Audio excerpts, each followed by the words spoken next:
tous et à toutes. Aujourd'hui, on va travailler un peu sur l'origine des noms des mois de l'année. C'est quelque chose que vous connaissez absolument tous, mais généralement vous ignorez pourquoi on les appelle comme ça, alors que c'est des mots qui font partie de votre vocabulaire ultra courant. Alors, on va commencer avec janvier.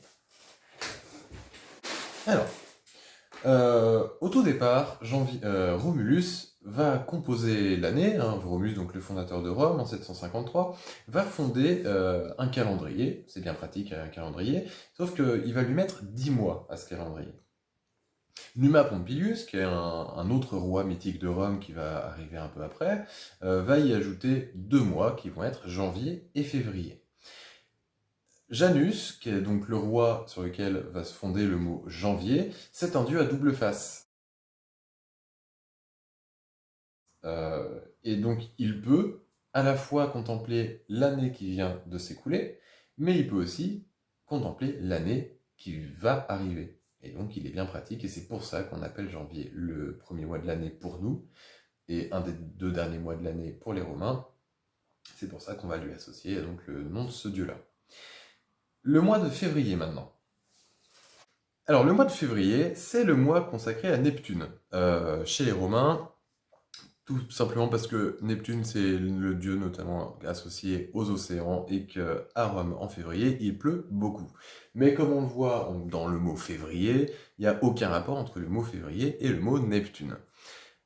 Numa, qui donc avait créé, je vous rappelle, janvier et février, Numa va l'appeler le Februarius mensis, le mois de février.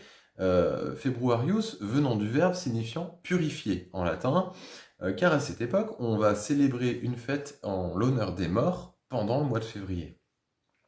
Et notamment, en signe de deuil, les magistrats vont porter des longues toges blanches, alors que normalement les magistrats romains ont une longue toge blanche, mais avec un liseré rouge sur le côté.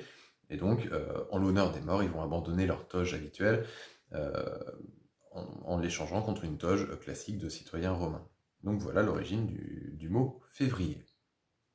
On passe au mois de mars. Mais pourquoi dies? Quelle andouille. Mensis. Alors le mois de mars, donc on va l'appeler Martis Mensis, tout simplement. Donc je vous ai dit que Romulus a fondé un calendrier de 10 mois. Or le premier de ces 10 mois, c'est pas le mois de janvier qui n'existe pas encore à l'époque de Romulus, mais c'est le mois de mars. Or Mars, c'est qui pour Romulus? C'est tout simplement le papa. Donc si vous deviez fonder un calendrier et donner des noms aux différents mois, il y a de fortes chances que le premier mois, évidemment, soit le nom de votre père. Donc c'est ce que fait Romulus, et c'est pour ça qu'on a le mois de mars, qui pour nous est le troisième mois de l'année. C'est ce qu'il veut, le gars. En latin, aprilis, ça vient du verbe aperire, qui veut dire ouvrir. Et en fait, on pense que le mois d'avril, c'est, comme le considéraient les Romains, le mois où s'ouvrent les bourgeons, où s'ouvrent les fleurs, etc. Et donc c'est pour ça qu'on aurait le mois d'avril, même si c'est pas une explication qui est à 100% satisfaisante. Non, aucun lien avec l'apéro. Et puis l'apéricube. Alors, l'apéricube, c'est le cube qu'on ouvre. Alors, le mois de mai, il y a 2 explications possibles. Ça peut être le mois consacré à Maia, c'est la première explication. Maia, qui est la fille d'Atlas et la mère de Mercure. Et donc, en son honneur, on aurait donné son nom au mois de mars, puisque c'est là qu'on fêtait Maia. Deuxième explication, qui est pas hyper satisfaisante, ce serait le mois des Maiores. Les Maiores, à Rome, ce sont les aînés. En gros, on fête les vieux pendant tout un mois. Donc le mois de mai, ça pourrait être le mois des vieux. Pour le mois de juin, comme pour le mois de mai, il y a différentes explications. Cette fois-ci, il y en aurait 3. La première, le premier hommage, ce serait éventuellement pour la déesse Junon, qui est une déesse très importante à Rome, et donc elle aurait pu laisser son nom au mois de juin. Deuxième explication possible, ça pourrait être associé à Junius Brutus, qui est le tout premier consul de Rome, hein, c'est le consul qui chasse les rois de Rome après le viol de Lucrèce par Tarquin.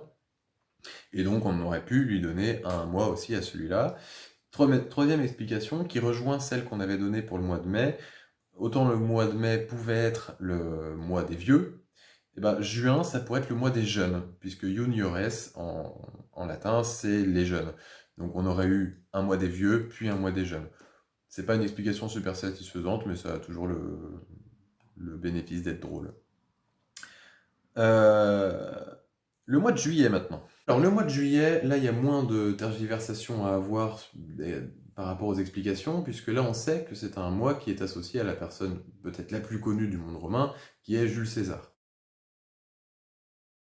Alors petit rappel, hein, je vous rappelle que Jules César, Jules n'est absolument pas son prénom et César n'est absolument pas son nom de famille. Le prénom c'est Caius, le nom de famille de César c'est Jules, Iulius en latin, et son surnom c'est Caesar en latin, donc César en français. Donc César il meurt le 15 mars 44 avant Jésus-Christ, qu'on appelle les Ides de mars 44.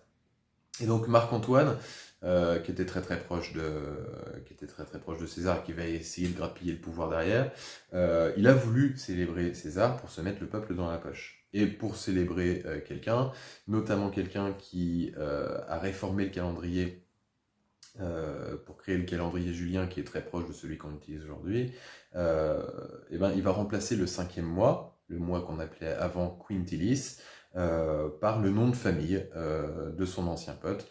Et donc, juillet viendrait directement de Jules. Hop, juillet, on est où? Le mois d'août, lui aussi, est associé à une grande figure romaine, puisque là, on a affaire ni plus ni moins qu'au premier empereur de Rome. Donc, il est sacré empereur globalement entre moins 27, moins 31 avant Jésus-Christ, et il garde le pouvoir jusqu'en 14. Donc, c'est un empereur qui reste assez longtemps et qui va poser vraiment les fondations de l'Empire romain. Et donc, à ce titre-là, et comme il est super important, il a mis fin aux guerres civiles, il a fait plein de trucs. À ce titre-là, on va lui octroyer un mois. D'ailleurs, en anglais, ça a quasiment pas changé, puisque en anglais, le mois d'août se dit August. Donc on retrouve directement, quasiment sans aucun changement, le nom romain de ce mois-là. Les mois de septembre, d'octobre et novembre vont trouver la même explication que je vous montre tout de suite.